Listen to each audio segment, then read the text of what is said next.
So welcome എംഫേവ learning ആപ്പിലേക്ക് സ്വാഗതം. So ഈ ഒരു സെഷൻ നമ്മൾ ഡിസ്കസ് ചെയ്യുന്നത് പോസ്റ്റ് ഹാർവസ്റ്റ് ട്രീറ്റ്മെൻറ്റിൻ്റെ ഭാഗമായിട്ടുള്ള സോർട്ടിംഗ്, സൈസിങ്, ഗ്രേഡിംഗ് ഈ മൂന്ന് കാര്യങ്ങളെ പറ്റിയാണ്. PSC എക്സാം പോയിന്റ് ഓഫ് വ്യൂവിൽ നിന്നും എന്തൊക്കെ കാര്യങ്ങൾ നിലവിൽ പഠിക്കണമെന്നുള്ളത് നമുക്ക് നോക്കാം. ആരും തന്നെ എഴുതിയെടുക്കണ്ട. ഈ പറയുന്ന ക്ലാസ്സിൻ്റെ നോട്ട് എംഫേവ ലേണിംഗ് ആപ്പിനുള്ളിൽ നിന്ന് നിങ്ങൾക്ക് ഡൗൺലോഡ് ചെയ്യാം. അല്ലാന്നുണ്ടെങ്കിൽ FSO കേരള 2024 എന്ന് സ്പേസ് ഇല്ലാതെ ടെലിഗ്രാമിൽ സെർച്ച് ചെയ്ത് കഴിഞ്ഞാൽ FSOക്ക് വേണ്ടിയിട്ട് മാത്രമായി നമ്മൾ ആരംഭിച്ചിട്ടുള്ള ടെലിഗ്രാം ചാനലിൽ നിങ്ങൾക്ക് സൗജന്യമായിട്ടും ജോയിൻ ചെയ്യാം. അവിടെ നിന്നും നിങ്ങൾക്ക് ഈ പറയുന്ന നോട്ട് PDF ആയിട്ട് ഡൗൺലോഡ് ചെയ്യാം. ഓക്കെ,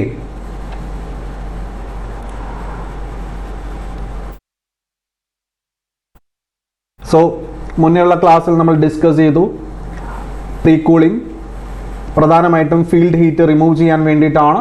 എന്താണ് ഫീൽഡ് ഹീറ്റ് എന്നതിനെ പറ്റി ഡിസ്കസ് ചെയ്തിരുന്നു. മുന്നേയുള്ള ക്ലാസ് കണ്ടാൽ അറിയാം. അതിനുശേഷം വാഷിങ്ങും ട്രിമ്മിങ്ങും ഒക്കെ ഡ്രസ്സിങ്ങും നമ്മൾ പഠിച്ചു. ഇന്ന് ഫസ്റ്റ് ഡിസ്കസ് ചെയ്യുന്നത് സോർട്ടിംഗ് ആണ്. Okay,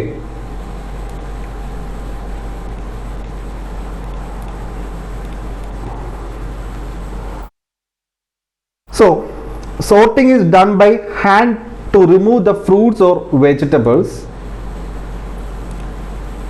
which are unsuitable to market or storage due to damage by insects, diseases or mechanical injuries. നമ്മൾ തന്നെ സോർട്ട് ചെയ്യുക എന്ന് പറയുമ്പോൾ അതിൽ തന്നെ അർത്ഥമുണ്ട് അല്ലേ? സോർട്ടിംഗ് എന്ന് പറയുന്നതിൽ തന്നെ അർത്ഥമുണ്ട്. അതായത് ഒരുവിധം ഷേപ്പും ഒക്കെ നോക്കി ഇപ്പം നമുക്ക് ഓറഞ്ചിൻ്റെ കാര്യം എടുക്കുകയാണെന്ന് നോക്കുകയാണെങ്കിൽ ഓറഞ്ചിന് തന്നെ പല സൈസും ഷേപ്പിലുമുള്ള ഓറഞ്ചസിന് നമുക്ക് കിട്ടും അല്ലേ?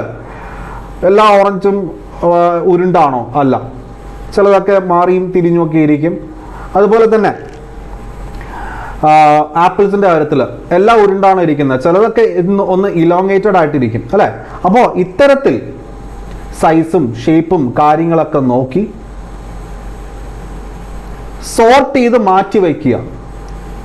ഇത് വാഷിംഗ് എന്ന് പറയുന്ന ഒരു മെത്തേഡ്. നമുക്ക് കഴിഞ്ഞ ക്ലാസ്സിൽ വാഷിങ്ങിനെ പറ്റി പഠിച്ചു അല്ലേ? വാഷിംഗ് എന്തിനാണ്? In order to clean the fruits and vegetables അല്ലേ? ബാക്ടീരിയ ഒക്കെ ഉണ്ടെങ്കിൽ അത് റിമൂവ് ചെയ്യാനൊക്കെ വേണ്ടിയിട്ടാണ് വാഷിംഗ് നമ്മൾ യൂസ് ചെയ്യുന്നത്. അവിടെ നമ്മൾ പഠിച്ചിരുന്നു 50 ppm ക്ലോറിനേറ്റഡ് വാട്ടർ കൊണ്ട് സാനിറ്റൈസ് ചെയ്യുക അല്ലെങ്കിൽ വാഷ് ചെയ്യുക എന്നുള്ള കാര്യത്തെക്കുറിച്ച് ജനറലി നമ്മൾ ചെയ്യുന്നത് അത് തന്നെയാണ്. സോർട്ടിംഗ് എന്ന് പറയുന്നത് വാഷിങ്ങിന് മുന്നെയാണ് സാധാരണയായിട്ട് ചെയ്യാറ്. ഓക്കെ, വാഷിങ്ങിന് മുന്നേ ചെയ്തു കഴിഞ്ഞാൽ ഉണ്ടാവുന്ന ഗുണമെന്ന് പറഞ്ഞാൽ ഈ പറയുന്ന ഡിസീസ് പിടിച്ചിട്ടുള്ള ഏതെങ്കിലും ഒരു ഭാഗമോ അല്ലെങ്കിൽ കമേഴ്ഷ്യലി വാല്യുബിൾ അല്ലാത്ത, നമ്മൾ എന്തായാലും അല്ലെങ്കിൽ ഈറ്റബിൾ അല്ലാത്ത ഏതെങ്കിലുമൊക്കെ ഒരു ഭാഗമുണ്ടെങ്കിൽ അതിനെ നമുക്ക് എന്ത് ചെയ്യാം? അത്തരത്തിലുള്ള കാര്യങ്ങൾ അല്ലെങ്കിൽ പഴകിപ്പോയ സാധനങ്ങളൊക്കെ റിമൂവ് ചെയ്തിട്ട് അല്ലേ, അല്ലെങ്കിൽ ഡിസിൻഫെക്റ്റഡ് ആയിട്ടുള്ള ഈ പറയുന്ന പ്രോഡക്ട്സിനൊക്കെ റിമൂവ് ചെയ്തിട്ട് കമേഴ്ഷ്യലി വാല്യുബിൾ ആയിട്ട് ഫോർവേഡ് ചെയ്യാൻ പറ്റുന്ന സാധനങ്ങളെ മാത്രം നമുക്ക് മാറ്റിവെക്കാം അല്ലേ? അതിനെ മാത്രം വാഷ് ചെയ്ത് കഴിഞ്ഞാൽ അത്രയും ക്ലോറിനേറ്റഡ് വാട്ടർ നമുക്ക് എന്ത് ചെയ്യാൻ പറ്റും? സേവ് ചെയ്യാൻ പറ്റും. അതല്ല, വാഷിങ്ങിന് ശേഷമാണ് നമ്മൾ ഇത് ചെയ്യുന്നതെങ്കിലോ അനാവശ്യമായിട്ട് കുറച്ച് കൂടുതൽ ക്ലോറിനേറ്റഡ് വാട്ടർ കൺസ്യൂം ചെയ്യപ്പെടും അല്ലേ? ഓക്കെ, അപ്പോൾ ഇതൊക്കെയാണ് ഇതിൻ്റെ അകത്തുള്ള ഒരു കാര്യം എന്ന് പറഞ്ഞാൽ ചിലയിടങ്ങളിൽ വാഷിങ്ങിന് മുമ്പും ശേഷവും സോർട്ടിങ് ചെയ്യാറുണ്ടെന്ന് പറയുന്നുണ്ട്. പക്ഷെ നമുക്ക് generally sorting is done before washing എന്ന് പഠിച്ചു വെക്കുക. സോർട്ടിങ്ങിന്റെ സമയത്ത് എന്തൊക്കെയാ സംഭവിക്കുന്നത് നോക്കാം. Damaged products should be avoided. Okay, ഇനി അടുത്തത് മെച്ചർ ഫ്രൂട്ട്സ്. മെച്ചർ ആയിട്ടുള്ള ഫ്രൂട്ട് ആണെന്നുണ്ടെങ്കിൽ നമ്മളത് സെലക്ട് ചെയ്തോളണം. Because it is delicious. Mature ആയിട്ടുള്ള ഫ്രൂട്ട്സ് ആണ് എന്തെന്ന് പറയുന്നത് കുറച്ചും കൂടി ടേസ്റ്റി എന്ന് പറയുന്നത്. മെച്ചർ അല്ലാത്തൊരു സാധനം എടുത്തു കഴിഞ്ഞാൽ സ്വാഭാവികമായിട്ടും പുളിപ്പായിരിക്കും, അല്ലെങ്കിൽ അതിൻ്റെതായിട്ടുള്ള ഒരു ടേസ്റ്റ് വ്യത്യാസം ഉണ്ടായിരിക്കും. Then diseased free fruits and vegetables should be taken അല്ലേ? എന്തെങ്കിലും തരത്തിലുള്ള ഡിസീസ് കണ്ടെത്തുകയാണ് അല്ലെങ്കിൽ ഒരു സൈഡ് മൊത്തം എന്തെങ്കിലും ഒരു ഫംഗൽ ഇൻഫെക്ഷനോ ബാക്ടീരിയോ വഴി എന്തെങ്കിലും ബുദ്ധിമുട്ടുണ്ടാക്കിയിട്ടുണ്ടെങ്കിൽ അതിനെ നമ്മൾ റിമൂവ് ചെയ്യണം, കാരണം കമേഴ്ഷ്യൽ വാല്യൂ ഇല്ല. Then next one, insect cutting fruits must be avoided. സ്വാഭാവികമായിട്ട് നമ്മൾ ചെയ്യണം. ഈ ഫ്രൂട്ട് ബാറ്റ്സ് ഒക്കെ ആണല്ലോ പല രീതിയിലുള്ള ഡിസീസ്. നിപ്പ വൈറസ് തന്നെയാണെങ്കിൽ കൂടിയിട്ട് നമ്മൾ പഠിച്ചിരിക്കുന്നത് എങ്ങനെയാണ്, ഈ ഫ്രൂട്ട് ബാറ്റ്സ് വഴിയാണ്, അവരാണ് ഇതിൻ്റെ മെയിൻ ഹോസ്റ്റുകൾ എന്ന് പറയുന്നത് അല്ലേ, നിപ്പ വൈറസിൻ്റെ കാര്യങ്ങൾ. അപ്പോൾ ഇത്തരത്തിൽ ഇൻസെക്റ്റ് ഒന്ന് രുചിച്ച് വെച്ചിട്ട് പോയാൽ അല്ലെങ്കിൽ അവ ഉപയോഗിച്ച് കഴിഞ്ഞാൽ ഏതെങ്കിലും ഒരു ചെറിയൊരു ഭാഗം ഉപയോഗിച്ചിട്ടുണ്ടെങ്കിൽ ആ ഫ്രൂട്ട് നമ്മൾ പിന്നെ ഉപയോഗിക്കരുത്, എടുത്തങ്ങ് മാറ്റിക്കൊള്ളണം. സോർട്ടിംഗ് പീരീഡിൽ നമ്മളത് റിമൂവ് ചെയ്യണം. Then well coloured fruit should be selected as it attracts the consumer. നല്ല കളർഫുൾ ആയിട്ടുള്ള, ഇപ്പോൾ ആപ്പിളൊക്കെ ആണെങ്കിൽ നല്ല ചുമന്ന ആപ്പിളൊക്കെ ആണെങ്കിൽ സ്വാഭാവികമായിട്ട് അതിന് ആ ഒരു എന്താ പറയുക ഒരു അട്രാക്ഷൻ ഉണ്ടാവും അല്ലേ. ഓറഞ്ച് ഒക്കെ ആണെങ്കിൽ നല്ല തിളങ്ങുന്ന കളറിലുള്ള ഓറഞ്ച് ആണെങ്കിൽ സ്വാഭാവികമായിട്ടും കൺസ്യൂമേഴ്സ് കൂടുതൽ അട്രാക്റ്റീവ് ആയിരിക്കും, അത് എടുക്കാനും അത് ഉപയോഗിക്കാനും ഒക്കെ ആയിട്ട് അട്രാക്റ്റീവ് ആയിരിക്കും അല്ലേ. ഇനി same size or shape of the fruits must be selected. Fruits നമ്മൾ സെലക്ട് ചെയ്യുമ്പോൾ സ്വാഭാവികമായിട്ടും ഒന്നുകിൽ സെയിം സൈസ് അല്ലെങ്കിൽ സെയിം ഷേപ്പ് വച്ചിട്ടൊക്കെയാണ് നമ്മൾ സെലക്ട് ചെയ്യുന്നത്. അപ്പോൾ സോർട്ടിങ്ങിൻ്റെ സമയത്ത് ഈ പറയുന്ന കാര്യങ്ങളൊക്കെയാണ് ഇവിടെ പ്രധാനമായിട്ടും ചെയ്തു വരുന്നത്. ഓക്കെ, അപ്പോൾ എന്താണ് സോർട്ടിംഗ് കൊണ്ട് ഉദ്ദേശിക്കുന്നത്? Sorting ensures that only high quality produce, agriculture produce is sent forward for further processing. അപ്പോൾ സോർട്ടിങ്ങിൻ്റെ സമയത്ത് നമ്മൾ എന്താണ് മനസ്സിൽ വിചാരിക്കുന്നത്? മുന്നോട്ടുള്ള പോക്കിന് അല്ലെങ്കിൽ മുന്നോട്ടുള്ള ഈ മറ്റ് മെത്തേഡ്സ് ഉണ്ട്. ഗ്രേഡിംഗ് എന്ന് പറയുന്ന ഒരു പ്രോസസ്സ് ഉണ്ട്. സോർട്ടിങ്ങിന് ശേഷം വരുന്ന ഏറ്റവും പ്രധാനപ്പെട്ട ഒരു പ്രോസസ്സാണ്. സോർട്ടിങ്ങിന് ശേഷം സൈസിങ്ങും ഉണ്ട്. ബട്ട് ഈ സോർട്ടിങ്ങും സൈസിങ്ങും കഴിഞ്ഞാൽ ഉണ്ടാകുന്ന ഏറ്റവും പ്രധാനപ്പെട്ട ഒരു മറ്റൊരു പ്രോസസ്സാണ് ഗ്രേഡിംഗ് എന്ന് പറയുന്നത്. ഓക്കെ, ഗ്രേഡിങ്ങിൻ്റെ സമയത്താണ് ഒരു പ്രോഡക്റ്റിൻ്റെ ക്വാളിറ്റിക്ക് ഏറ്റവും കൂടുതൽ ഇമ്പോർട്ടൻസ് കൊടുക്കുന്നത്. അപ്പോൾ ഗ്രേഡിങ്ങിന് വേണ്ടി ഈ പറയുന്ന അഗ്രികൾച്ചർ പ്രൊഡ്യൂസിനെ നമ്മൾ ഏറ്റവും നല്ലതിനെ നോക്കി സെലക്ട് ചെയ്ത് വച്ചിരിക്കുകയാണ് അല്ലേ. സൈസും ഷേപ്പും എല്ലാം നമ്മളിവിടെ നോക്കിയിട്ടുമുണ്ട്. ഇനി ഏറ്റവും പ്രധാനമായിട്ട് നമ്മൾ ചിന്തിക്കേണ്ട ഒരു കാര്യം, സോർട്ടിംഗ് എന്ന് പറയുന്നത് സാധാരണയായിട്ട് ഹാൻഡ് കൊണ്ടാണ് നമ്മൾ ചെയ്യുന്നത് അല്ലേ. നമുക്ക് നോക്കിയിട്ട് എടുത്ത് ആ ചീഞ്ഞയാണെങ്കിൽ എടുത്ത് കളയാനും പിടിക്കാനും പറ്റും. അപ്പോൾ സോർട്ടിംഗ് എന്ന് പറയുന്നത് is done by manually or by hand എന്ന് നമുക്ക് പറയാം. അപ്പോൾ സ്വാഭാവികമായിട്ട് നമ്മൾ കൈ കൊണ്ട് എടുക്കുന്ന സാധനം സൈസ് ഏകദേശം സൈസ് സെയിം ആണെങ്കിൽ അതിനനുസരിച്ച് നമ്മൾ സെലക്ട് ചെയ്ത് മാറ്റും അല്ലേ. അപ്പോൾ ഇവിടെ ഈ ഒരു പർട്ടിക്കുലർ പ്രോഡക്റ്റിന്റെ സൈസോ ഷേപ്പോ ഒന്നും തന്നെ നമ്മൾ എന്ത് ചെയ്യുന്നില്ല, through by any mechanical ways നമ്മൾ അതൊന്നും നോക്കുന്നില്ല എന്നുള്ളത് കൊണ്ട് തന്നെ ഇവിടെ ഏകദേശം അപ്രോക്സിമേറ്റ് സൈസും ഷേപ്പും ഒക്കെയാണ് ഇവിടെ സെറ്റ് ചെയ്ത് വെച്ചിരിക്കുന്നത്. ഓക്കെ, ഇനി അടുത്തത് നമ്മൾ നോക്കുന്നത് സൈസിങ്ങിലേക്കാണ്. അപ്പോൾ സൈസിങ്ങിലേക്ക് വരുമ്പോഴേക്കും കുറച്ചും കൂടി, അതായത് സോർട്ടിങ്ങിന് ശേഷം വരുന്ന സൈസിങ് അടുത്ത മെത്തേഡായ ഗ്രേഡിങ്ങിന് ഒരു സ്റ്റെപ്പ് മുന്നോട്ട് കൊണ്ടുപോവാണ്. അതായത് after sorting sizing is done by hand or machine. Sizing sorting ആണെങ്കിൽ ഹാൻഡ് വെച്ചിട്ടാണ് ചെയ്യുന്നത്. സൈസിങ് ഇവിടെ നമുക്ക് ഹാൻഡ് അല്ലെങ്കിൽ മെഷീൻ വെച്ച് ചെയ്യാൻ പറ്റും. ഹാൻഡ് എന്ന് പറഞ്ഞാൽ മാനുവലി ആണ്. ഓക്കെ, ഇനി നമുക്ക് നോക്കാം മെഷീൻ സൈസസ്. ഇപ്പോൾ സോർട്ടിങ്ങിൻ്റെ കാര്യത്തിൽ നമ്മൾ ബൈ ഹാൻഡ് എന്ന് പറയുന്നത് സെയിം, സൈസിൻ്റെ കാര്യത്തിലും സൈസിങ് എന്ന് പറയുന്ന മെത്തേഡിലും ബൈ ഹാൻഡ് സെയിം ആണ്. ഇപ്പോൾ സൈസോ ഷേപ്പോ നമ്മൾ നോക്കുകയാണെങ്കിൽ സോർട്ടിങ്ങിൻ്റെ സമയത്ത് നമ്മൾ കൈ കൊണ്ട് ചെയ്തിട്ടുണ്ടെങ്കിൽ അത് തന്നെയാണ് സെയിം സൈസിങ് എന്ന് പറയുന്നത്. ഇനി അതല്ല ഒരു മെക്കാനിക്കൽ അല്ലെങ്കിൽ ത്രൂ മെഷീൻ വൈസ് ആണെന്നുണ്ടെങ്കിൽ നമ്മളിവിടെ രണ്ട് പ്രധാന പ്രിൻസിപ്പിൾസിനെ ഇവിടെ ഫോക്കസ് ചെയ്യുന്നു. ഒന്ന് ആ പറയുന്ന ഫ്രൂട്ടിൻ്റെ ഡയാമീറ്റർ, രണ്ട് അതിൻ്റെ വെയിറ്റ്. അതായത് ഒരു ഫ്രൂട്ടിൻ്റെ അതായത് സെയിം സൈസ് അനുസരിച്ച് നമ്മൾ ഇതിനെ ഇനി അങ്ങോട്ട് മാറ്റി വയ്ക്കണം. ശരിക്കും പറഞ്ഞാൽ സോർട്ടിങ്ങും സൈസിങ്ങും ഒക്കെ ഏകദേശം ഓവർലാപ്പ് ചെയ്ത് വരും. സോർട്ടിങ്ങിന് ശേഷമാണ് സൈസിങ് എന്ന് പറയുന്നുണ്ടെങ്കിലും ഓക്കെ, സോർട്ടിങ് ബൈ ഹാൻഡ് ആണ്. സൈസും ഷേപ്പും നോക്കാനായിട്ട് അല്ലെങ്കിൽ സൈസിൻ്റെ കാര്യത്തിൽ നമ്മൾ ബൈ ഹാൻഡ് സോർട്ടിങ് ചെയ്യുന്നുണ്ടെങ്കിൽ അത് സൈസിങ്ങിൻ്റെ ഒരു ഭാഗമായിട്ട് തന്നെ നമുക്ക് കരുതാം. ഇനി ഈ പറയുന്ന സൈസ് നോക്കി ഇവയെ നമുക്ക് ക്ലാസിഫൈ ചെയ്യണം ത്രൂ മെക്കാനിക്കൽ വേസ് ആണെന്നുണ്ടെങ്കിൽ നമുക്ക് രണ്ട് പ്രിൻസിപ്പിളാണ് ഇവിടെ യൂസ് ചെയ്യുന്നത്. ഒന്ന് ഡയാമീറ്റർ, അതായത് ഈ പറയുന്ന ഓറഞ്ച് അല്ലെങ്കിൽ ആപ്പിളിൻ്റെ ഒക്കെ ഡയാമീറ്റർ സെയിം ആണോ, സെയിം ഡയാമീറ്റർ ഉള്ള സാധനങ്ങൾ നമ്മൾ ഒരു പർട്ടിക്കുലർ റാക്കിലേക്ക് മാറ്റും. ഓക്കെ, അതിനുവേണ്ടി നമ്മൾ യൂസ് ചെയ്യുന്നത് കാലിപ്പറാണ്. നമ്മളൊക്കെ സ്കൂളിലൊക്കെ വെർനിയർ കാലിപ്പർ പഠിച്ചിട്ടുണ്ട്. സോ കാലിപ്പേഴ്സ് യൂസ് ചെയ്തുകൊണ്ട് അതിൻ്റെ ഡയാമീറ്റർ നമ്മൾ അളക്കും. ഏകദേശം സെയിം സൈസുള്ള സെയിം ഡയാമീറ്ററുള്ള ഈ പറയുന്ന ഫ്രൂട്ട്സിനെ നമ്മൾ എന്ത് ചെയ്യും, സൈസ് എന്നും ബി എന്നും സി എന്നൊക്കെ പറഞ്ഞ് നമ്മൾ വീണ്ടും ക്ലാസിഫൈ ചെയ്യും. ഇനി വെയിറ്റ്, ഒരു പർട്ടിക്കുലർ ഫ്രൂട്ട് എടുക്കുകയാണ് അല്ല, ഇപ്പോൾ വീണ്ടും ഓറഞ്ച് തന്നെ എടുക്കുകയാണ്. ഇനി വെയിറ്റിനനുസരിച്ച് സൈസിങ്, ഇപ്പോൾ ശ്രദ്ധിക്കണം, ഡയാമീറ്ററിനനുസരിച്ച് സൈസിങ് നടത്തി ത്രൂ മെക്കാനിക്കൽ വേസ്. എങ്ങനെ? വെർനിയർ കാലിപ്പേഴ്സിന്റെ യൂസേജ് വഴി അല്ലേ? അല്ലെങ്കിൽ നമുക്ക് സൈസിങ് റിങ്സ് യൂസ് ചെയ്യാം. ഒരു റിങ്ങിന്റെ ഉള്ളിൽ കൂടി ഇത്ര ഓറഞ്ചുകൾ കടന്നു പോകുന്നെങ്കിൽ സ്വാഭാവികമായിട്ടും ആ റിങ് അല്ലെങ്കിൽ ആ ഒരു ഡയാമീറ്ററിൽ ചേർന്ന ഫ്രൂട്ട് ആണെന്ന് പറഞ്ഞിട്ട് നമുക്കതിനെ പ്രത്യേകിച്ച് ഒരു ട്രേയിലാക്കാം. ഇനി സൈസിങ് ബൈ വെയിറ്റ് എന്ന് പറഞ്ഞു കഴിഞ്ഞാൽ ഇവിടെ നമ്മൾ വെയിറ്റ് സെൻസിറ്റീവ് ട്രേസ് ആണ് ഉപയോഗിക്കുന്നത്. Okay, weight sensitive trays. ഏകദേശം സെയിം വെയിറ്റ് ഉള്ള ഫ്രൂട്ട്സിനെ നമുക്ക് വെയിറ്റ് സെൻസിറ്റീവ് ട്രേസിന്റെ സഹായത്തോടു കൂടി കണ്ടുപിടിച്ച് അങ്ങനെയും നമുക്ക് സൈസിങ് ചെയ്യാൻ സാധിക്കുമെന്ന് പറയപ്പെടുന്നുണ്ട്. അപ്പോൾ ശ്രദ്ധിക്കണം, sizing can be done by hand അല്ലെങ്കിൽ through mechanical ways. Mechanical ways ആണെങ്കിൽ ഒന്ന് ഡയമീറ്ററും മറ്റൊന്ന് വെയിറ്റുമാണ്. ഡയമീറ്റർ ആണ് നിങ്ങൾ നോക്കുന്നെങ്കിൽ കാലിപ്പേഴ്സോ അല്ലെങ്കിൽ മറ്റ് സൈസിങ് റിങ്സോ യൂസ് ചെയ്യാം. ആ റിങ്ങിൽ കൂടി കടന്നു പോകുന്നതിനൊക്കെ ഒരുമിച്ച് അല്ലെങ്കിൽ ആ റിങ്ങിൽ കൂടി കടന്നു പോകാത്തത് ശ്രദ്ധിക്കണം. ഒരു പർട്ടിക്കുലർ സൈസ് റിങ് എടുക്കുകയാണ്, ആ റിങ്ങിൽ കൂടി കടന്നു പോകുന്നില്ല അല്ലെങ്കിൽ പോകുന്നുണ്ടോ എന്ന് കൃത്യമായിട്ട് നോക്കി അതിനനുസരിച്ച് ക്ലാസിഫൈ ചെയ്യും. ഇനി രണ്ടാമതാണെന്നുണ്ടെങ്കിൽ വെയിറ്റ് ആണെങ്കിൽ വെയിറ്റ് സെൻസിറ്റീവ് ട്രേസ് ഉണ്ട്.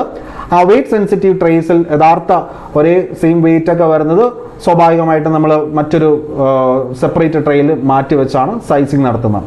ഓക്കെ, സോ നമുക്ക് നോക്കാൻ പറ്റും. Okay, also sizing is determined by the ring the fruits can pass through. ഇനി sizing by weight is carried out in many crops with a weight sensitive trace. മാത്രമല്ല ഏറ്റവും പ്രധാനമായിട്ടുള്ള കാര്യം എന്ന് വെച്ച് കഴിഞ്ഞാൽ സോർട്ടിംഗ് ആയാലും സൈസിങ് ആയാലും നമ്മളിവിടെ കണ്ടത് എന്താണ്, ഈ പറയുന്ന ഫ്രൂട്ട്സിൻ്റെയും വെജിറ്റബിൾസിൻ്റെ ഒക്കെ എന്താണ് മെയിനായിട്ട് ഫിസിക്കൽ പ്രോപ്പർട്ടീസ് ബേസ് ചെയ്താണ് സോർട്ടിങ്ങും സൈസിങ്ങും ഒക്കെ നടത്തിയിട്ടുള്ളത്. അപ്പോൾ സോർട്ടിങ്ങിലും സൈസിങ്ങിലും എന്താണ് അവിടെ പ്രധാന ഫോക്കസ് ആയിരുന്നത്? ഈ പറയുന്ന സാധനങ്ങളുടെ സൈസും വെയിറ്റും അല്ലേ, അത് ഡയമീറ്ററും മറ്റുമൊക്കെ നോക്കിയൊക്കെയാണ് നമ്മൾ സോർട്ട് ഔട്ട് ചെയ്ത് അല്ലെങ്കിൽ ക്ലാസിഫൈ ചെയ്ത് വെച്ചിട്ടുള്ളത്. അതിനുശേഷം നമ്മൾ പോകുന്ന മറ്റൊരു മെത്തേഡാണ് ഗ്രേഡിംഗ് എന്ന് പറയുന്നത്. ഓക്കെ, ഗ്രേഡിംഗ് എന്ന് പറയുന്ന ഒരു പ്രധാനപ്പെട്ട ഒരു സംഗതി മെയിൻലി ഇവിടെ ഫോക്കസ് ചെയ്യുന്നത് പ്രോഡക്റ്റ് ക്വാളിറ്റിയാണ്. പ്രോഡക്റ്റ് ക്വാളിറ്റി സോർട്ടിങ്ങിനും സൈസിങ്ങിനും ശേഷം ഒരു ഫ്രൂട്ട് അതിനെ ബ്രാൻഡ് ചെയ്യാൻ നിങ്ങൾ ആഗ്രഹിക്കുന്നുവെങ്കിൽ ഈ പറയുന്ന ഗ്രേഡിംഗ് എന്ന് പറയുന്ന പ്രോസസ്സിലൂടെ മാത്രമേ സാധിക്കുകയുള്ളൂ. അതായത് ഒരു പ്രോഡക്റ്റിന് കമേഴ്ഷ്യൽ വാല്യൂ സംഭവിക്കുന്നത് ഗ്രേഡിംഗ് എന്ന പ്രോസസ്സിലൂടെയാണ്. ഓക്കെ, നമ്മൾ തന്നെ കാണുന്നുണ്ട് പല തരത്തിലുള്ള, ഇപ്പോൾ ലുലു മാളിൽ പോയി കഴിഞ്ഞാൽ പലതരത്തിലുള്ള ഓറഞ്ചുകൾ നമുക്ക് കാണാം വീണ്ടും അല്ലേ. അതായത് വില കുറഞ്ഞ ഓറഞ്ചും ഉണ്ട്, വില കൂടിയ ഓറഞ്ചുകളും ഉണ്ട്. അപ്പോൾ അതെന്ന് പറയുന്നത് ബേസ്ഡ് ഓൺ ഗ്രേഡിംഗ് എന്നാണ്. ഇപ്പോൾ ഇന്റർനാഷണൽ മാർക്കറ്റ് നോക്കുകയാണെന്നുണ്ടെങ്കിൽ 3 തരത്തിലാണ് ഈ പറയുന്ന ഗ്രേഡിംഗ് നടന്നിരിക്കുന്നത്. ഓക്കെ, 3 തരത്തിൽ അത് നമ്മൾ പഠിക്കുന്നുണ്ട്. അത് മാത്രമല്ല ഓരോ രാജ്യത്തും ഗ്രേഡിങ്ങിന് വേണ്ടിയിട്ട് സെപ്പറേറ്റ് സ്റ്റാൻഡേർഡ്സ് ആണ്. ഓക്കെ, ഇനി മറ്റൊരു കാര്യം എടുത്തു പറയുകയാണെന്നുണ്ടെങ്കിൽ ഇപ്പോൾ ലോക്കലി തന്നെ ഇപ്പോൾ നമ്മൾ ഇപ്പോൾ എന്താ പറയുക, ഇപ്പോൾ ഊട്ടിയിലും അല്ലെങ്കിൽ കൊടൈക്കനാലൊക്കെ പോവുകയാണെങ്കിൽ അവിടെ ലോക്കലി ഒരു ഗ്രേഡിംഗ് ഉണ്ട്. ഗ്രേഡിംഗ് എന്നും ബി എന്നും സി എന്നൊക്കെ കൊടുത്ത് ലോക്കലി ഒരു ഗ്രേഡിംഗ് ഉണ്ട്. പക്ഷെ നമുക്ക് പരീക്ഷയ്ക്ക് ചോദിക്കുന്നത് എപ്പോഴും ഇന്റർനാഷണൽ മാർക്കറ്റിൽ കാണുന്ന ഗ്രേഡിങ്ങിനെ കുറിച്ചാണ് പരീക്ഷയ്ക്ക് ചോദിക്കുന്നത്. ഓക്കെ, അപ്പോൾ എന്താണ് ഗ്രേഡിംഗ് നോക്കാം. Grading is the classification of agriculture produce on the basis of commercial value, end usage, അതായത് product quality and official standards. Okay, അപ്പോൾ നിങ്ങൾ ഇത്ര മാത്രം നോക്കിയാൽ മതി. ഇവിടെ ഗ്രേഡിങ്ങിലും ഒരു കാര്യം നിങ്ങൾ ശ്രദ്ധിക്കണം, സോർട്ടിങ്ങും സൈസിങ്ങും ഒക്കെ നമ്മൾ അവിടെ ബേസ് ചെയ്തത് ഫിസിക്കൽ പ്രോപ്പർട്ടീസ് നോക്കി തന്നെയാണ്. ഗ്രേഡിങ്ങിൻ്റെ കാര്യത്തിലും കാരണം ഓൾറെഡി ഫിസിക്കൽ പ്രോപ്പർട്ടീസ് നോക്കി മാറ്റി ക്ലാസിഫൈ ചെയ്ത് വച്ചിരിക്കുന്നവയാണ് നമ്മൾ ഇനി ഗ്രേഡിംഗ് ചെയ്യേണ്ടത്. അപ്പോൾ ഗ്രേഡിങ്ങും ബേസ്ഡ് ഓൺ ഫിസിക്കൽ പ്രോപ്പർട്ടീസ് തന്നെയാണ്. പക്ഷെ അവിടെ ഏറ്റവും പ്രധാനപ്പെട്ട ഫോക്കസ് പോയിന്റ് എന്ന് പറയുന്നത് എന്താണ്? ഈ പറയുന്ന കമേഴ്ഷ്യൽ വാല്യൂ അല്ലെങ്കിൽ പ്രോഡക്റ്റ് ക്വാളിറ്റി, അതും അല്ലെങ്കിൽ ബ്രാൻഡ് എന്ന് പറയുന്നതാണ്. Brand. Okay, grading has the capacity to create a branding value of any products. എന്നാലോചിച്ചൊക്കെ, ഏറ്റവും കൂടിയ ബ്രാൻഡുള്ള ഒരു ഓറഞ്ച് അല്ലെങ്കിൽ ആപ്പിൾ മാത്രം വിൽക്കുന്ന ഒരു സെല്ലർ, സ്വാഭാവികമായിട്ടും അദ്ദേഹം ഒരു ബ്രാൻഡഡ് കമ്പനി തന്നെ സ്റ്റാർട്ട് ചെയ്തു എന്ന് നമുക്ക് പറയാം, അല്ലേ? ബ്രാൻഡഡ് ആയിട്ടുള്ള ഗുഡ്സുകൾ മാത്രമേ പ്രൊഡ്യൂസ് ചെയ്യൂ. നമ്മൾ ഇപ്പോൾ ക്ലോത്ത്സിൽ തന്നെ നമ്മൾ ബ്രാൻഡുകൾ പറയാറുണ്ട്. അതേപോലെ തന്നെ ഫ്രൂട്ട്സിൽ ഈ പറയുന്ന ക്വാളിറ്റി അനുസരിച്ച് പലതരം ഗ്രേഡിംഗ് വരുന്നുണ്ട്. അപ്പോൾ ഏറ്റവും കൂടിയ ഗ്രേഡിംഗിൽ മാത്രമുള്ള ഫ്രൂട്ട്സുകൾ വിൽക്കുന്ന ഒരു വ്യക്തി സ്വാഭാവികമായിട്ടും ബ്രാൻഡഡ് സെല്ലർ ആയിരിക്കും. ഇനി അടുത്തത് ഏറ്റവും പ്രധാനം എന്ന് പറയുന്നത് grading is necessary to avoid the further processing of damaged products. Okay, and also grading is done either by hand, manually or machine. In both the methods, the produce is commonly graded on the basis of size. Already നമ്മൾ sizing ചെയ്ത് വെച്ചിരിക്കുകയാണ്. Sizing കൈകൊണ്ടും അതുപോലെ തന്നെ by മെഷീനും നമ്മൾ ചെയ്തിട്ടുണ്ട്. Machine ആണെങ്കിൽ അവിടെ രണ്ട് പ്രിൻസിപ്പിളാണ് നമ്മൾ യൂസ് ചെയ്തത്. ഡയമീറ്ററിന് വേണ്ടി നമ്മൾ എന്താ വെർനിയർ കാലിപ്പറാണ് യൂസ് ചെയ്തത്, അല്ലേ? അതുപോലെ തന്നെ വെയിറ്റും നമ്മൾ യൂസ് ചെയ്യുന്നുണ്ട്. വെയിറ്റ് ഇപ്പോൾ വെർനിയർ കാലിപ്പർ മാത്രമല്ല, ഈ പറയുന്ന സ്പെറിക്കൽ റിങ്സ് നമ്മൾ യൂസ് ചെയ്യുന്നുണ്ട്. റിങ്ങിൽ കൂടെ കടന്നു പോകുന്നുണ്ടോ ഇല്ലയോ എന്ന് ചെക്ക് ചെയ്ത് അതിനനുസരിച്ച് നമ്മൾ ക്ലാസിഫൈ ചെയ്യുന്നുണ്ട്. തുടർന്നാണ് ഈ പറയുന്ന ഗ്രേഡിങ്ങിലേക്ക് വരുന്നത്. ഗ്രേഡിങ്ങിലേക്ക് വരുമ്പോഴും സൈസിങ്ങിന് തന്നെയാണ് കൂടുതൽ പ്രാധാന്യം. പക്ഷേ സൈസിങ്ങിലേക്ക് വരുമ്പോൾ തന്നെ ഇവിടെയും ഈ പറയുന്ന സാധനങ്ങളുടെ കളർ, ഷേപ്പ്, ടെക്സ്ചർ, ഫ്ലേവർ ഒക്കെ കൃത്യമായിട്ട് ഇവിടെ എന്ത് ചെയ്തിരിക്കും? ഇവിടെ കണക്കിലെടുത്തിരിക്കും. ഓക്കെ, അപ്പോൾ സ്വാഭാവികം നമ്മുടെ ഇന്ത്യയിലൊക്കെ ഗ്രേഡിംഗ് എന്ന് പറയുന്ന ഒരു സാധനം ബൈ ഹാൻഡാണ്. കാരണം ഇന്ത്യയിൽ വളരെ ചീപ്പായിട്ടുള്ള ലേബേഴ്സ് അവൈലബിൾ ആയിട്ടുള്ള ഒരു നാടാണ് ഇന്ത്യ, അല്ലേ? അപ്പോൾ ഇന്ത്യ ഒരു ഡെവലപ്പിംഗ് നേഷൻ ആണ് എന്നുള്ളത് കൊണ്ടാണ് നമ്മുടെ രാജ്യത്തെ സർവീസ് സെക്ടർ വളരെ ഭൂമായിട്ട് കൊണ്ടുപോയിക്കൊണ്ടിരിക്കുന്നത്. കാരണം വളരെ ചീപ്പായിട്ടുള്ള ലേബേഴ്സിന് നമുക്ക് ഇന്ത്യയിൽ നിന്ന് കിട്ടും. അപ്പോൾ സബ് കോൺട്രാക്ട് അമേരിക്കയിലും മറ്റ് ഫ്രാൻസിലൊക്കെ ഉള്ള കമ്പനികൾ ഇവിടെ സബ് കോൺട്രാക്ട് കൊടുക്കുന്നതിൻ്റെ കാരണം തന്നെ ചീപ്പ് ലേബറാണ്. അതുപോലെ തന്നെ ഈ പറയുന്ന അഗ്രികൾച്ചർ, ഇന്ത്യയുടെ തന്നെ ഒരു ഓൾമോസ്റ്റ് ഒരു 50% ആളുകളും ഇന്നും അഗ്രികൾച്ചർ തന്നെയാണ് main. Okay, agriculture and allied ആക്ടിവിറ്റീസുമായിട്ട് ബന്ധപ്പെട്ട് നിൽക്കുകയാണ്. സോ ലേബറിൻ്റെ കാര്യത്തിൽ ഒരു ബുദ്ധിമുട്ടും വരുന്നില്ല. എങ്ങാനും പന്നം വന്നു കഴിഞ്ഞാൽ സ്വാഭാവികമായിട്ട് അവിടെ ഈ പറയുന്ന ഗ്രേഡിംഗ് ഓപ്പറേഷൻ തടസ്സപ്പെടും. So grading is done either by hand. അപ്പോൾ ഇന്ത്യയിൽ സ്വാഭാവികമായിട്ടും ഹാൻഡ് ഗ്രേഡിംഗ് ആണ് ഉള്ളത്, or machine. In both the methods ഈ പറയുന്ന സൈസിങ്ങിനാണ് ഇമ്പോർട്ടൻസ് കൊടുക്കുന്നത്, കേട്ടോ. Manually grading is costly and grading operation is affected due to shortage of labour in peak seasons. ഇന്ത്യയിലെ പണ്ട് കാലം മുതലേ ഈ പറയുന്ന മാനുവൽ ഗ്രേഡിംഗ് ആണ് നടത്തിക്കൊണ്ട് വരുന്നത്. സ്വാഭാവികമായിട്ടും നല്ല വെൽ സ്കിൽഡ് ആയിട്ടുള്ള ലേബേഴ്സ് നമ്മുടെ ഇന്ത്യയിൽ വളരെ ചീപ്പായിട്ട് ഉള്ളത് കൊണ്ട് എല്ലാ കമ്പനികളും ഈ പറയുന്ന ഫ്രൂട്ട്സിൻ്റെ കാര്യത്തിൽ മനുഷ്യൻ്റെ കണ്ണുകൊണ്ട് കാണാൻ സാധിക്കുന്ന തരത്തിലുള്ള കാര്യങ്ങൾ ഒരിക്കലും മെഷീന് കണ്ടുപിടിക്കാൻ പറ്റത്തില്ല എന്നുള്ള ഒരു ധാരണയാണ് നമ്മുടെ ഇന്ത്യയിലുള്ളത്. ഇനി അതുപോലെ തന്നെ പുതുതായിട്ട് നമ്മുടെ ഇന്ത്യയിൽ വലിയ പ്രചാരമല്ല, ബട്ട് യൂറോപ്യൻ രാജ്യങ്ങളിലൊക്കെ വലിയ പ്രചാരമാണ്. ഇലക്ട്രോണിക് ഗ്രേഡിംഗ് സിസ്റ്റംസും ഇപ്പോൾ അത്ര കുറച്ച് ഒന്ന് ബൂം ചെയ്ത് വരുന്നുണ്ട്, പ്രിവാലൻ്റ് ആയിട്ട് വരുന്നുണ്ട്. Fruits and vegetables are typically graded according to their weight, size, color, form, specific gravity and lack of illness. അതായത് ഫോർ എക്സാമ്പിൾ ഇവിടെ പറയുന്നതെന്ന് വെച്ച് കഴിഞ്ഞാൽ ലൈറ്റർ ആയിട്ടുള്ള അൺറൈപ്പ്, ഇപ്പോൾ ടൊമാറ്റോ റൈപ്പൻ ആയിക്കഴിഞ്ഞാൽ എന്താണ് നല്ല ചൊവ്വാന്നിരിക്കും, അല്ലേ? റൈപ്പ് അല്ല എന്നുണ്ടെങ്കിൽ അതിനുള്ള ലൈറ്റ് കളർ ആയിരിക്കും. അപ്പോൾ lighter unripe tomatoes are separated from the ripen one according to their weight, അല്ലേ? ഇപ്പോൾ റൈപ്പൻ ആയില്ല എന്നുണ്ടെങ്കിൽ സ്വാഭാവികമായിട്ട് എന്താണ് കളർ വളരെ കുറച്ച് ഒരു ഗ്രീനിഷ് കളർ ഉണ്ടായിരിക്കും. അത് മാത്രമല്ല സൈസും വളരെ ചെറുതായിരിക്കും, അല്ല? അപ്പോൾ റൈപ്പൻ ആയിക്കഴിഞ്ഞാൽ ഒരു ഈ പറയുന്ന രീതിയിൽ കുറച്ചും കൂടെ സൈസ് കൂടി കുറച്ച് റെഡിഷ് കളർ, നല്ല തിളങ്ങുന്ന റെഡിഷ് കളറിലേക്ക് വരും. മാത്രമല്ല ടൊമാറ്റോസ് ബേസ്ഡ് അതുകൊണ്ട് തന്നെ ഈ പറയുന്ന ബേസ്ഡ് ഓൺ കളറും ടൊമാറ്റോസിനെ ഗ്രേഡ് ചെയ്യാറുണ്ട്. ഈ പറയുന്ന പോമഗ്രാനൈറ്റിനെയും ഈ പറയുന്ന ആപ്പിളിൻ്റെ കാര്യത്തിൽ തന്നെ പറഞ്ഞു കഴിഞ്ഞാൽ ആപ്പിൾ ആക്ച്വലി എന്താ പറയുക, അതിൻ്റെ ഒരു റൗണ്ട്നെസ്സും അതിൻ്റെ ഒരു ഇലോങ്ങേറ്റഡ് ഷേപ്പും വെച്ചിട്ടൊക്കെ എന്ത് ചെയ്യുന്നുണ്ട്, യെസ്, ഈ പറയുന്ന രീതിയിൽ ഗ്രേഡ് ചെയ്യപ്പെടുന്നുണ്ട്. ഗ്രേഡിങ് മെച്യൂരിറ്റി, ഒരു ഫ്രൂട്ടിൻ്റെ മെച്യൂരിറ്റിയെ ബേസ് ചെയ്താണ് ഗ്രേഡ് ചെയ്യുന്നതെങ്കിൽ ആ പറയുന്ന grading decides both quality and shelf life. Okay, ഇത് വളരെ ഇമ്പോർട്ടൻ്റ് ആയിട്ടുള്ള പോയിൻ്റാണ്. പരീക്ഷയ്ക്ക് എന്താണ് സ്റ്റാർ ഇട്ട് വെച്ചോളണം. സ്റ്റേറ്റ്മെൻറ്റ് ചോദ്യമായിട്ട് വന്നിട്ടുണ്ട്. Grading based on maturity decides both quality and shelf life. ഇനി ഇൻ്റർനാഷണൽ മാർക്കറ്റിൽ ഞാൻ നേരത്തെ പറഞ്ഞ പോലെ ഗ്രേഡിംഗ് 3 തരത്തിലാണ് കാറ്റഗറൈസ് ചെയ്യപ്പെട്ടിട്ടുള്ളത്. Extra class, class 1 and class 2. ഓരോ രാജ്യങ്ങളിലും ഗ്രേഡിംഗ് വ്യത്യസ്തമാണ്. ഇന്ത്യയിലുള്ള ഗ്രേഡിംഗ് ആയിരിക്കണമെന്നില്ല യൂറോപ്പിൽ മറ്റു രാജ്യങ്ങളിലും ഒക്കെ. യൂറോപ്പിലെ മറ്റു രാജ്യങ്ങളിൽ മാത്രമല്ല, ഞാൻ ഈ പറഞ്ഞ കൊടൈക്കനാലിലോ അല്ലെങ്കിൽ ഊട്ടിയിലോ മൂന്നാറിലോ ഉള്ള ഗ്രേഡിംഗ് ആയിരിക്കത്തില്ല അങ്ങോട്ടും ഇങ്ങോട്ടും. ലോക്കലി ഈ പറയുന്ന ഗ്രേഡിങ്ങിൽ വ്യത്യാസം ഉണ്ടായിരിക്കാം. ലോക്കലി ഗ്രേഡിങ്ങിൽ വ്യത്യാസം ഉണ്ടായിരിക്കാം. ബട്ട് ഇൻ്റർനാഷണൽ മാർക്കറ്റിൽ യുണീക്കാണ്. അതാണ് PSC പരീക്ഷകളിൽ ചോദിക്കുന്നത്. അതായത് എങ്ങനെയാണ് extra class, class 1 and class 2. അപ്പോൾ എക്സ്ട്രാ ക്ലാസ് എന്ന് പറയുമ്പോൾ തന്നെ നിങ്ങൾക്ക് മനസ്സിലാവും എക്സെപ്ഷണൽ ക്വാളിറ്റിയാണ്. എല്ലാ തരത്തിലും എക്സെപ്ഷണൽ ക്വാളിറ്റിയാണ്. സൈസ് ആയിക്കോട്ടെ, ഷേപ്പ് ആയിക്കോട്ടെ, കളർ ആയിക്കോട്ടെ, ഫോം ആയിക്കോട്ടെ, ഫ്ലേവർ ആയിക്കോട്ടെ, ടെക്സ്ചർ ആയിക്കോട്ടെ, യാതൊരു രീതിയിലും ഒരു കോംപ്രമൈസ് ചെയ്യാതെ, യാതൊരുവിധ ഒരു ഫോൾട്ടും മനുഷ്യരിൽ നിന്ന് പോലും ഫോൾട്ട് വരാതെ, അല്ലെങ്കിൽ അത്രമാത്രം സൂക്ഷ്മതയോടുകൂടി നമ്മൾ എന്ത് ചെയ്തു, നേരത്തെ സോർട്ട് ചെയ്തു, സൈസ് ചെയ്തു, ഇപ്പോൾ ഗ്രേഡ് ചെയ്ത് വച്ചിരിക്കുകയാണ്. അത്രമാത്രം സൂക്ഷ്മത. അത്തരത്തിലുള്ള ഫ്രൂട്ട്സ് ആൻഡ് വെജിറ്റബിൾസിനെയാണ് നമ്മൾ എക്സ്ട്രാ ക്ലാസ്സിൽ ഉൾപ്പെടുത്തുന്നത്. എങ്കിലും 5% ടോളറൻസ് ഇവിടെ ഈസ് അലൗഡ് ഫോർ എറേഴ്സ്. അതായത് ഒരു എറർ ഉണ്ടായാൽ മാക്സിമം 5%. അതൊരു വളരെ ചെറിയ ഒരു സംഗതി ആയതുകൊണ്ട്, അതായത് നമ്മൾ എത്രയൊക്കെ ആയാലും, മനുഷ്യൻ്റെ കാര്യത്തിലായാലും മെഷീൻ പോലും ഒരു കാര്യം ലോകത്തൊന്നും പെർഫെക്റ്റ് അല്ല എന്ന് പറയുന്നുണ്ടല്ലോ.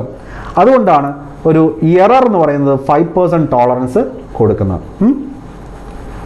ഇനി ക്ലാസ് 1 എന്ന് പറഞ്ഞാൽ സെയിം ക്വാളിറ്റി, എക്സ്ട്രാ ക്ലാസിൻ്റെ സെയിം ക്വാളിറ്റി തന്നെയാണ്. പക്ഷെ എറർ എന്ന് പറയുന്നത് 10% ടോളറൻസ് ആണ്. കുറച്ചും കൂടി ടോളറൻസ് കൂടുതലാണ്. അപ്പോൾ അത് ശ്രദ്ധിക്കണം. ഇവിടെ അപ്പോൾ ഒരു ഈ പറയുന്നിരിക്കുന്ന ക്വാളിറ്റിയിൽ ഒരു കോംപ്രമൈസ് സംഭവിച്ചാൽ മാക്സിമം 10% വരെ എന്ന അർത്ഥത്തോടു കൂടി നിങ്ങൾ കണ്ടാൽ മതി. ക്ലാസ് 2ലേക്ക് വന്നാൽ product may exhibit some external or internal defects provided they are fit for consumption while fresh. അതായത് നമുക്ക് ഈ പറയുന്ന പ്രോഡക്റ്റ് നമ്മൾ അവസാനം ഗ്രേഡ് ചെയ്യാണ്. നമ്മൾ കണ്ടിട്ടില്ലേ, നമ്മളൊക്കെ മേടിക്കുന്ന പണ്ടൊക്കെ കിലോയ്ക്ക് 20 രൂപയ്ക്കൊക്കെ ഓറഞ്ച് കിട്ടുമായിരുന്നു, 25-30 അല്ല, ഇന്നൊക്കെ ഇപ്പത്തിരി മാറി. അപ്പോൾ നമുക്ക് നമ്മൾ വലിയ വലിയ ആൾക്കാരൊക്കെ ഏറ്റവും മുഴുത്ത നല്ല ഗ്രേഡുള്ള സാധനങ്ങൾ മേടിക്കുമ്പോൾ സ്വാഭാവികമായിട്ടും നമ്മളൊക്കെ മേടിക്കുന്നത് എന്തായിരിക്കും, മിഡിൽ ക്ലാസ് ഒക്കെ മേടിക്കുന്നത് സ്വാഭാവികമായിട്ടും ഏറ്റവും വില കുറഞ്ഞ, അത് ഏറ്റവും വില കുറഞ്ഞെന്ന് പറഞ്ഞാൽ ഇൻ്റർനാഷണൽ മാർക്കറ്റിൽ അത് ക്ലാസ് 2 ആയിരിക്കും. കാരണം ഈ പിതുക്കുമ്പോൾ ചെറിയ ഒരു ഇതുണ്ടാവും, മറ്റോ നല്ല ഫേമായിട്ട് സൂപ്പറായിട്ടിരിക്കും അല്ലേ. ഇത്തിരി പിതുക്കുമ്പോൾ അതങ്ങനെ ആയിപ്പോവും. അതായത് ഒരു ഇൻറ്റേർണൽ എക്സ്റ്റേണൽ ഡിഫക്റ്റ് അതിനുണ്ട്. പക്ഷേ ഫ്രഷ് ആയിട്ട് നമ്മൾ കൺസ്യൂം ചെയ്ത് കഴിഞ്ഞാൽ ഒന്നും സംഭവിക്കത്തില്ല. സോ ആ ഒരു ഡിഫക്റ്റ് എന്തിനെ ബാധിക്കുന്നില്ല, നമ്മുടെ ഹെൽത്തിനെ ബാധിക്കുന്നില്ല. ഈറ്റബിൾ ആണ്. ബട്ട് മറ്റേ രണ്ടിൻ്റെയും ക്വാളിറ്റി ഇല്ല. ടേസ്റ്റിൻ്റെ കാര്യത്തിലും വ്യത്യാസം ഉണ്ടെന്ന് വരാം. So this class is suitable for local or short distance market and also അത്ര ഡിമാൻഡിങ് അല്ലാത്ത, ഇപ്പോൾ ഞാൻ പറഞ്ഞില്ലേ, ഇപ്പോൾ മിഡിൽ ക്ലാസ് അല്ലെങ്കിൽ ബിലോ പോവർട്ടി ലൈനിലൊക്കെ ഉള്ള ആൾക്കാരാണെന്നുണ്ടെങ്കിൽ സ്വാഭാവികമായിട്ട് അവർക്ക് വലിയ ഡിമാൻഡ് ഒന്നുമില്ല. ഓറഞ്ച് ഉണ്ടെങ്കിൽ അവർ ഓറഞ്ച് മേടിച്ച് ജ്യൂസ് അടിച്ച് കുടിക്കുന്നു. കൂടിയ രൂപയാണോ കുറഞ്ഞ രൂപയാണോന്ന് അവിടെ വ്യത്യാസം അവർ നോക്കിയിട്ടേ അവർ വാങ്ങാറുള്ളൂ അല്ലേ. അപ്പോൾ കുറഞ്ഞ രൂപയ്ക്ക് മേടിക്കുന്നത് ലോ ഗ്രേഡ് ആയിട്ടുള്ള ഒരു ഇതായിരിക്കും. അപ്പോൾ ഇതാണ് എന്തെന്ന് പറയുന്നത് ഇൻ്റർനാഷണൽ മാർക്കറ്റിലുള്ള ആ ഒരു ഗ്രേഡിംഗ് സമ്പ്രദായം എന്നുള്ളത്. ഈ ഒരു ഗ്രേഡിംഗ് സമ്പ്രദായം നമ്മൾ അറിഞ്ഞിരിക്കണം. ഇനി ഒരു PSC പരീക്ഷയ്ക്ക് ചോദിച്ചിട്ടുള്ള ഒരു കാര്യമാണ്, ഫുഡ് സേഫ്റ്റി ഓഫീസർ അല്ല കേട്ടോ, വേറൊരു എനിക്ക് തോന്നുന്നു ഹെൽത്ത് ഇൻസ്പെക്ടറാണ്, ഏതൊരു പരീക്ഷയ്ക്ക് directorate of marketing and inspection, അതായത് DMI under Central Ministry of Agriculture and Farmers Welfare was set up in 1935 to frame the grade standards in a scientific manner. അതൊന്നുമല്ല, നമ്മുടെ ഈ രാജ്യത്ത് എന്താണ് ഈ ഗ്രേഡിംഗ് എന്ന് പറയുന്ന സമ്പ്രദായത്തിന് ഓരോ സ്റ്റാൻഡേർഡ്സ് കൽപ്പിച്ചിട്ടുണ്ട്. ഓരോ രാജ്യങ്ങൾക്കും അങ്ങനെ തന്നെയാണ് ഞാൻ പറഞ്ഞിട്ടുണ്ട്.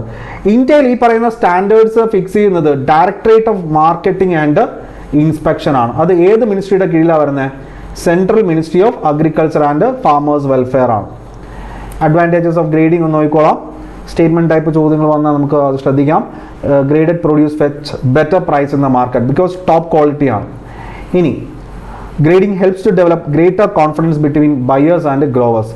ഫോർ എക്സാമ്പിൾ ഞാൻ പറഞ്ഞു ഒരു ഗ്രോവർ അല്ലെങ്കിൽ ഒരു സെല്ലർ അല്ലേ, അയാൾ ഈ എക്സ്ട്രാ ക്ലാസ്സിൽപ്പെട്ട ടോപ്പ് ക്വാളിറ്റി സാധനമാണ് വിൽക്കുന്നത് എന്ന് നമുക്കറിയാമെങ്കിൽ സ്വാഭാവികമായിട്ടും നമ്മൾ പിന്നീട് അയാളോട് ഒരു കോൺഫിഡൻസ് ഉണ്ടായിരിക്കും, അയാളിൽ നിന്ന് സാധനങ്ങൾ മേടിക്കത്തുള്ളൂ. ഇനി അയാൾ ഇതിൻ്റെ ഇടയിൽ കൂടെ വേറെ ഏതെങ്കിലും സാധനം തിരികെ കയറ്റി വെച്ചാൽ കൂടിയിട്ട്, കാരണം ഈ പറയുന്ന ടോപ്പ് ക്ലാസ് ക്വാളിറ്റി ആണല്ലോ കൊടുക്കുന്നത്. Increase the marketing efficiency by facilitating buying and selling a produce without personal selection. Okay, ഇനി also heavy marketing cost in packing and transportation can be avoided by grading. അതായത് ഇതെന്താണ് ഉദ്ദേശിക്കുന്നത് വെച്ച് കഴിഞ്ഞാൽ, നമ്മൾ ഗ്രേഡിങ്ങിൻ്റെ സമയത്ത് ഇപ്പോൾ പാക്കിംഗ് നമ്മൾ അടുത്ത ഇതിൽ പഠിക്കും, പാക്കേജിങ് ബാക്കിയുള്ള കാര്യങ്ങളൊക്കെ. അതായത് ഇപ്പോൾ സൈസും ഷേപ്പും വെയിറ്റൊക്കെ നോക്കിയിട്ട് നമ്മൾ സാധനങ്ങളെ പാക്ക് ചെയ്യുന്നുണ്ട്. അതിനനുസരിച്ച് നമ്മളിവിടെ സൈസും ഷേപ്പും കാര്യങ്ങളൊക്കെ നോക്കി സോർട്ട് ചെയ്ത് സൈസിങ് ഒക്കെ ചെയ്തിട്ടാണ് ഗ്രേഡിംഗ് പ്രോസസ്സിലേക്ക് വരുന്നത്. അപ്പോൾ ഇവിടെ പാക്കേജിങ് പ്രോസസ്സിലും അതുപോലെ തന്നെ ട്രാൻസ്പോർട്ടേഷൻ്റെ സമയത്തും ഒക്കെ ഈ പറയുന്ന ഗ്രേഡിംഗ് പ്രോസസ്സ്, നമ്മൾ ഫ്രൂട്ട്സുകൾ ഗ്രേഡ് ചെയ്തിട്ടുണ്ടെങ്കിൽ അതിൻ്റേതായ ഒരു പ്രോഫിറ്റ് ആ ഒരു സമയങ്ങളിൽ ലഭിക്കുമെന്ന് പറയുന്നുണ്ട്. ഇനി അത് മാത്രമല്ല, increasing distributors and producers profits. സ്വാഭാവികമായിട്ടും ഗ്രേഡ് ചെയ്യപ്പെട്ട് ടോപ്പ് ക്വാളിറ്റി നല്ല പണമുള്ള ആൾക്കാരാണെങ്കിൽ ടോപ്പ് ക്വാളിറ്റി ആയിട്ടുള്ള ഫ്രൂട്ട്സ് മാത്രമേ അവർ ഉപയോഗിക്കാറുള്ളൂ, കഴിക്കാറുള്ളൂ. സ്വാഭാവികമായിട്ടും ടോപ്പ് ക്വാളിറ്റി വിറ്റ് കഴിഞ്ഞാൽ അതിനനുസരിച്ചുള്ള പ്രോഫിറ്റും കൂടുതലായിരിക്കും. Grading improves product uniformity within a particular grade and serve as the basis for price. നമ്മൾ തന്നെ ഇപ്പോൾ പഴത്തിൻ്റെ കാര്യത്തിലായാലും ആപ്പിളിൻ്റെ കാര്യത്തിലായാലും അല്ലേ, നമ്മൾ ഇത് എത്ര രൂപ എന്ന് ചോദിക്കുമ്പോൾ മറ്റൊരു രൂപ പറയും.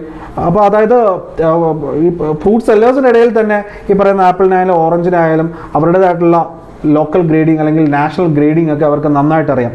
അപ്പോൾ ഇത് മറ്റേ ഓറഞ്ചാണ് അല്ലെങ്കിൽ ഇത് മറ്റേ മാങ്ങയാണ്, ഇത് ഈ പേരിലുള്ള മാങ്ങയാണ്, ഗ്രേഡ് കുറഞ്ഞതാണ് എന്ന് പകരം അവർ ഓരോരോ പേരുകൾ വെച്ച് പറയും അല്ലേ. ഗ്രേഡ് കുറഞ്ഞ അതുകൊണ്ട് കേട്ടോ ചില ഫ്രൂട്ട്സ് അല്ലെങ്കിൽ ഈ പറയുന്ന സാധനങ്ങൾക്കൊക്കെ നമ്മൾ ABCD എന്ന് പറയുന്ന കാറ്റഗറൈസ് ചെയ്ത് ഗ്രേഡിങ് ചെയ്യാറുണ്ട്. അല്ലെങ്കിൽ ഇപ്പോൾ സൈസിൻ്റെ കാര്യം നോക്കാം, സൈസിൻ്റെ കാര്യത്തിലാണെങ്കിൽ സ്മോൾ സൈസ് എന്നും മീഡിയം സൈസ് എന്നും ലാർജ് സൈസ് എന്നൊക്കെ പറഞ്ഞ് ഗ്രേഡ് ചെയ്യാറുണ്ട്. അത് പല ലോക്കൽ മാർക്കറ്റുകളിലും പല രീതിയിലാണ് ഗ്രേഡിംഗ് എന്ന് പറയുന്നത്. സോ അവർക്കറിയാം സ്മോൾ സൈസ് ആണെങ്കിൽ ഇത്ര രൂപയേ ഉള്ളൂ, മീഡിയം സൈസ് ആണെങ്കിൽ കുറച്ചും കൂടെ കാശ് കൂടുതൽ. അങ്ങനെ small size, medium size, large size എന്നൊക്കെ പറഞ്ഞിട്ട് അവർക്കൊരു പ്രൈസിങ്ങിൽ ആ ഒരു മാർക്കറ്റിൽ എല്ലാം യൂണിഫോം പ്രൈസ് ആയിരിക്കും. അങ്ങനെ ഒരു യൂണിഫോം പ്രൈസ് ക്രിയേറ്റ് ചെയ്യാൻ എന്ത് സഹായിക്കുന്നു? ഗ്രേഡിംഗ് സഹായിക്കുന്നു. അപ്പോൾ ഇത്രയും കാര്യങ്ങളാണ് നമുക്ക് ഡിസ്കസ് ചെയ്യാനുണ്ടായിരുന്നത്. അടുത്തൊരു ക്ലാസ്സിൽ നമുക്ക് ഈ പറയുന്ന പോസ്റ്റ് ഹാർവസ്റ്റ് ട്രീറ്റ്മെൻറ്റിൻ്റെ ഭാഗമായിട്ടുള്ള മറ്റ് ക്യൂറിങ്ങും മറ്റ് മെത്തേഡ്സിനെ പറ്റി പഠിക്കാം. Thanks a lot. See you soon.